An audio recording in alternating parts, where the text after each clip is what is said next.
Eu nasci aqui, nessa Vila Boa dos Goiáses. Eu nasci aqui, passei a minha infância, 12, 13 anos, eu passei aqui na cidade. E eu fui para Goiânia. Meu pai era funcionário público, ele teve que se transferir com a família para Goiânia. Muito embora eu ficasse em Goiânia, na realidade eu aproveitava todo o tempo disponível, feriado, fim de semana, as férias, eu voltava para Goiás. Quer dizer, eu não me desfiz da cidade. Ela está muito presente no meu íntimo, né? E muito tempo depois, curiosamente, eu voltei para Goiás. Eu estou morando atualmente em Goiás.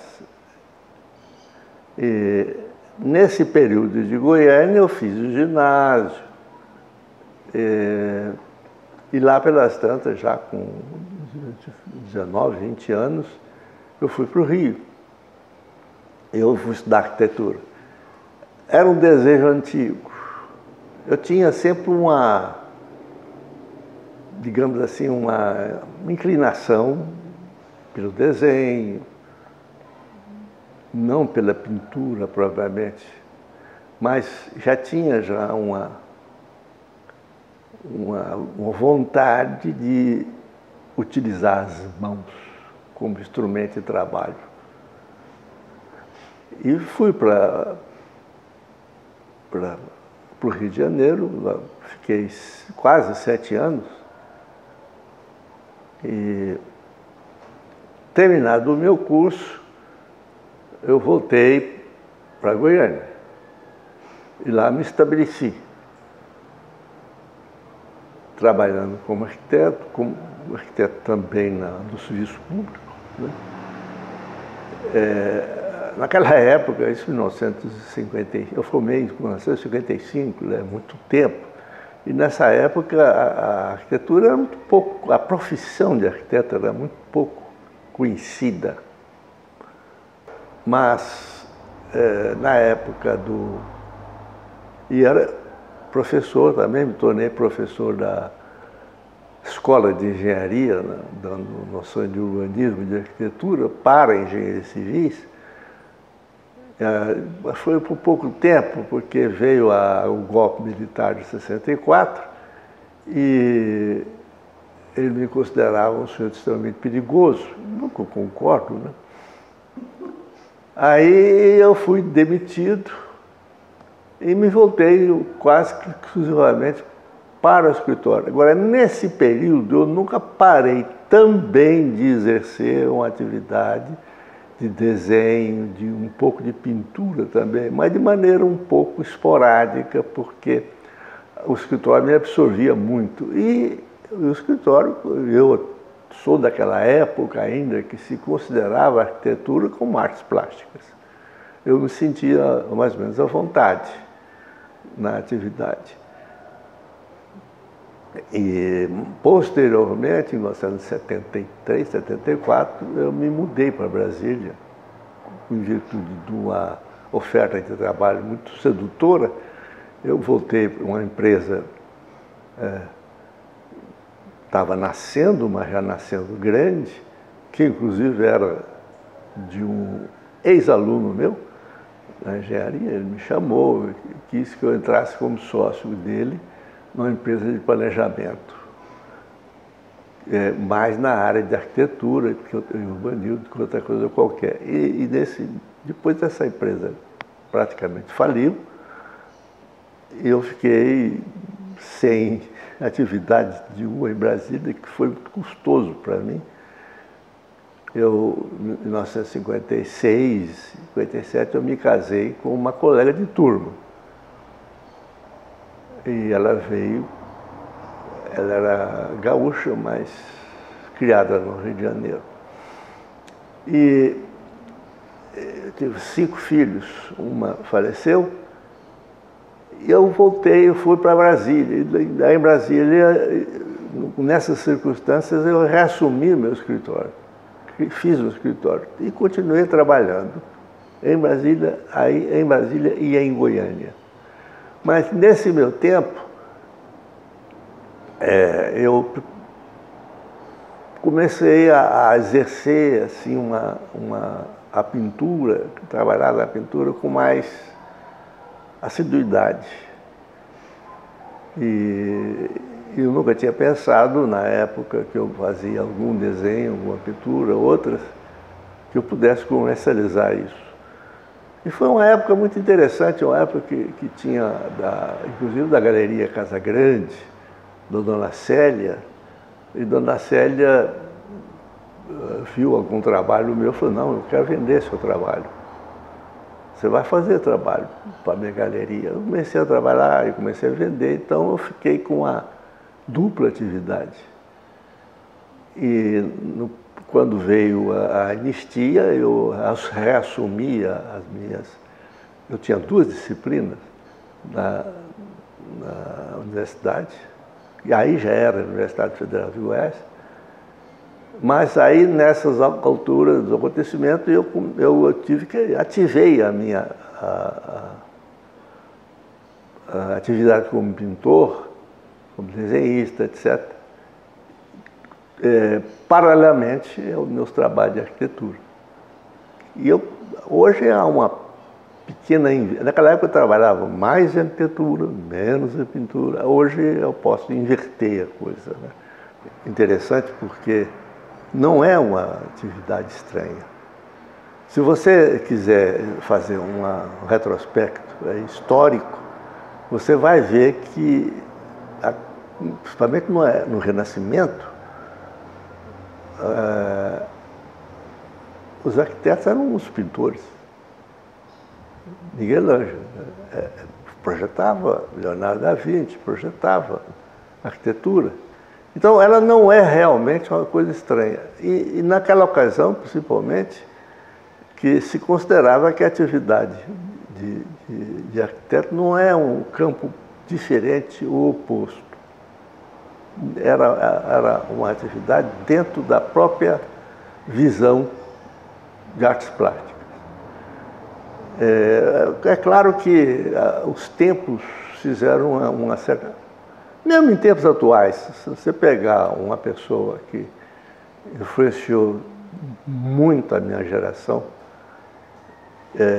o arquiteto franco-suíço Le Corbusier, que tem uma importância muito grande na arquitetura brasileira, porque foi pelas mãos dele que se construiu o primeiro projeto de arquitetura moderna no Brasil, que era o atual, era na época um prédio do Ministério da Educação, Cultura, chamado Ministério da Educação e Cultura, que hoje acho que é da Funarte, não sei bem, funciona. Gustavo Papanema. Ele era também um excelente pintor. Eu nasci um pouco com essa aptidão. É uma aptidão, como outras pessoas têm aptidão para outras coisas. Já desde garotinho eu tinha mania de copiar a história de quadrinho, aquela coisa toda. Comecei por aí. Quer dizer, eu não sei como surgiu isso, quando, como eu comecei a me interessar. E ao me interessar pelo desenho, me interessei paralelamente também pela história da arte, arquitetura, etc. E entrei por esse viés aí, né?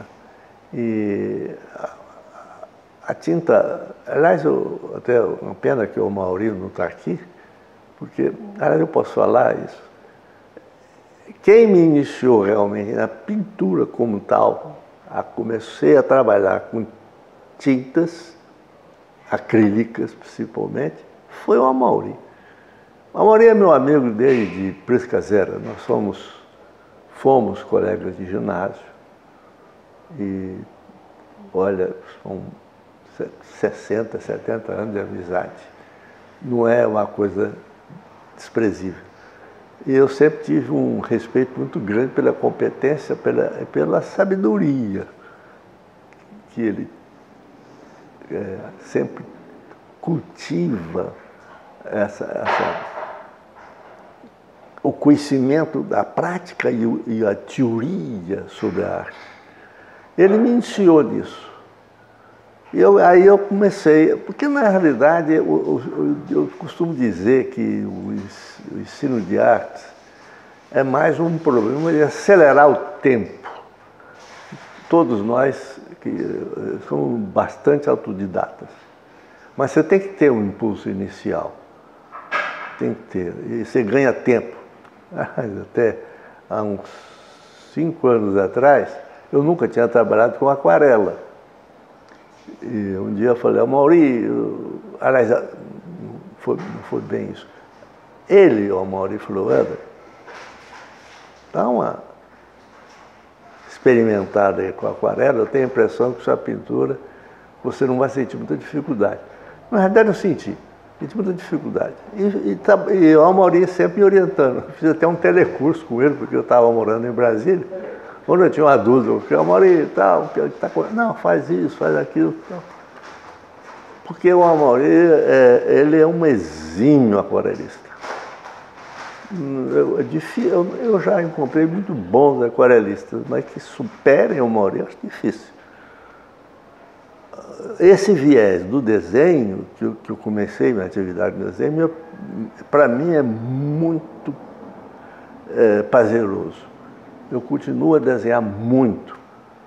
Desenho a lápis, desenho a bico de pena, desenho a lápis, a carvão que eu fiz, né? Agora, eu não sei, você está vendo aí, por esses quadros, que eu insisto muito na paisagem. Por uma razão, 2 razões, aliás. Eu sou nascido e criado no Planalto Central. A paisagem do Cerrado é uma paisagem que me é extremamente familiar. Porque quando abri os olhos, eu devo ter visto um cerrado. E o cerrado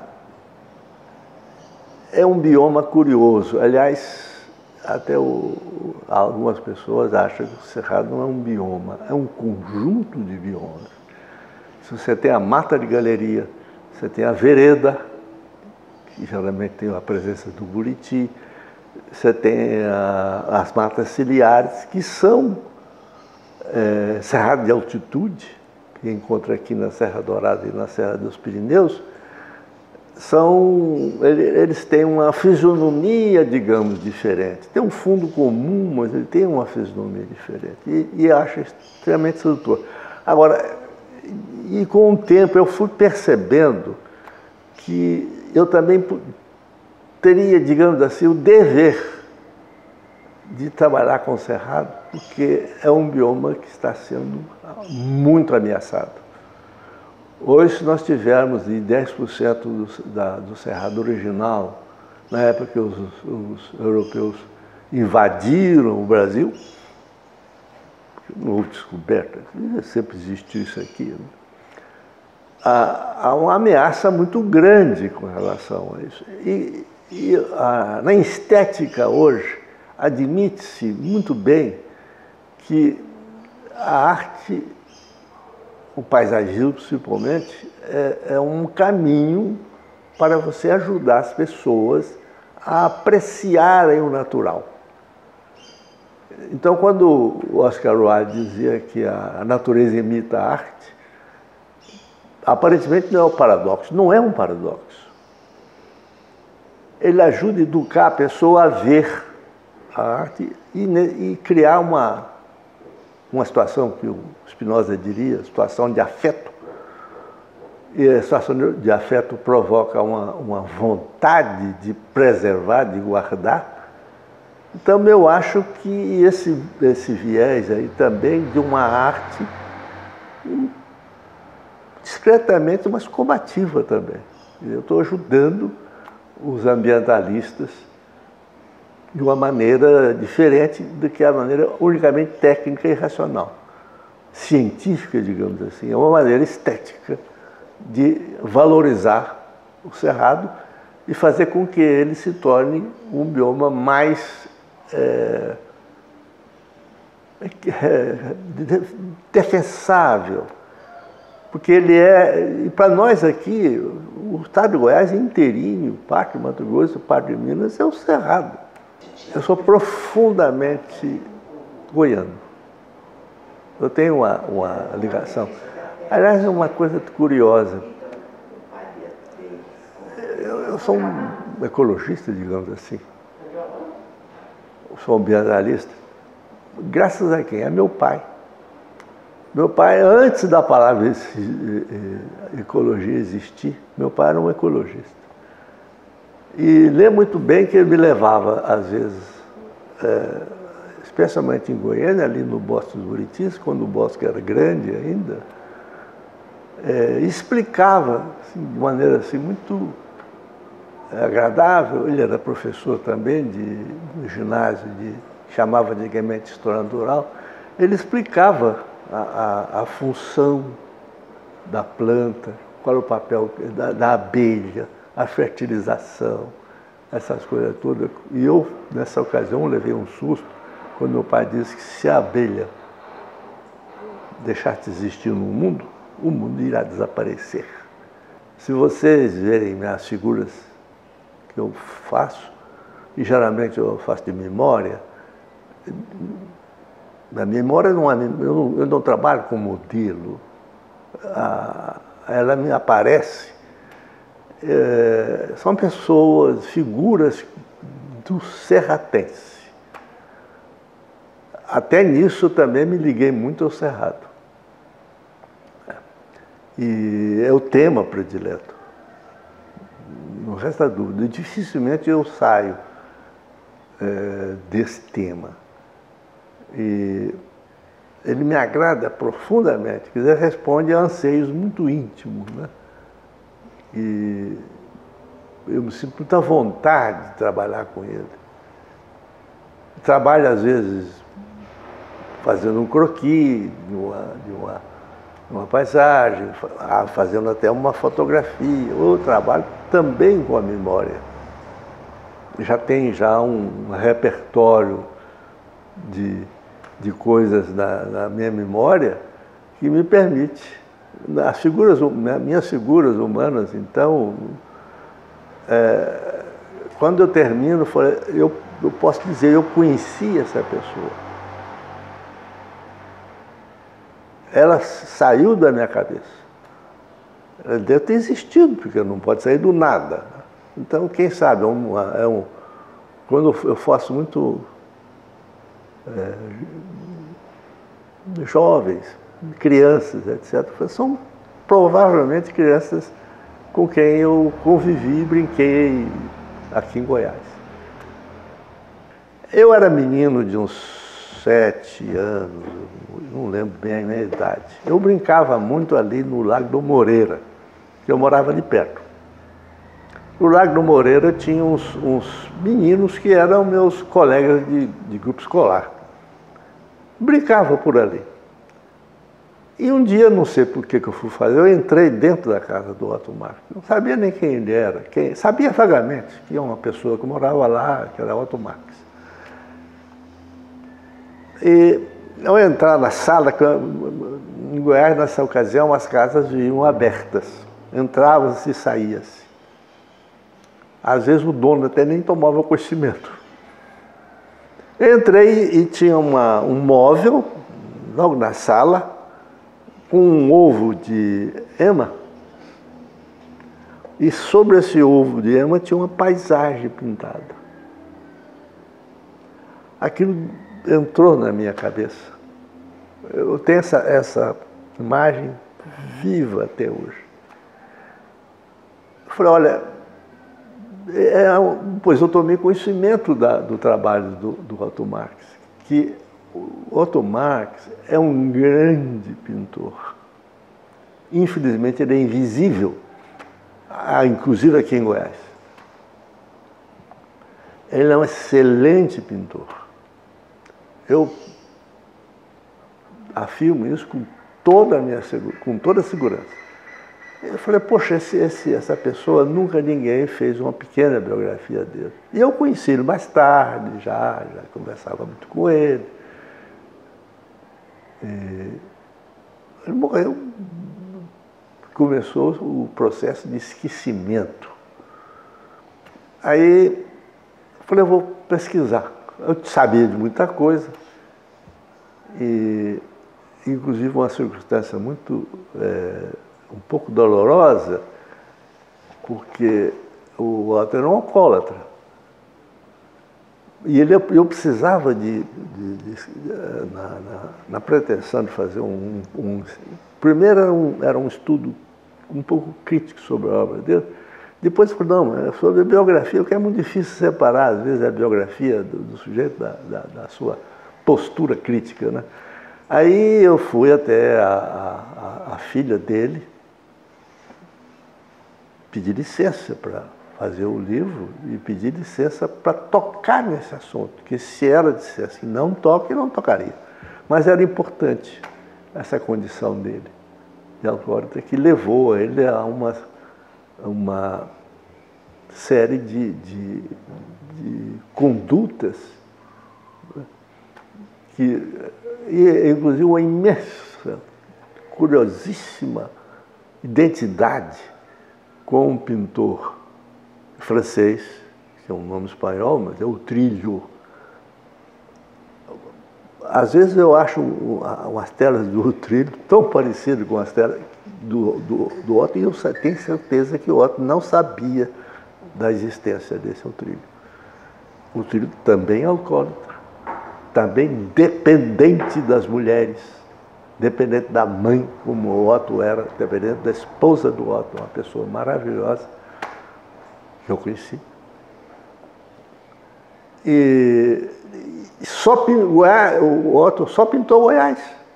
O Trillo só pintava Montmartre, que naquela época que ele viveu era quase que uma cidadezinha dentro de Paris. Uma Rabalde, mais ou menos independente de Paris.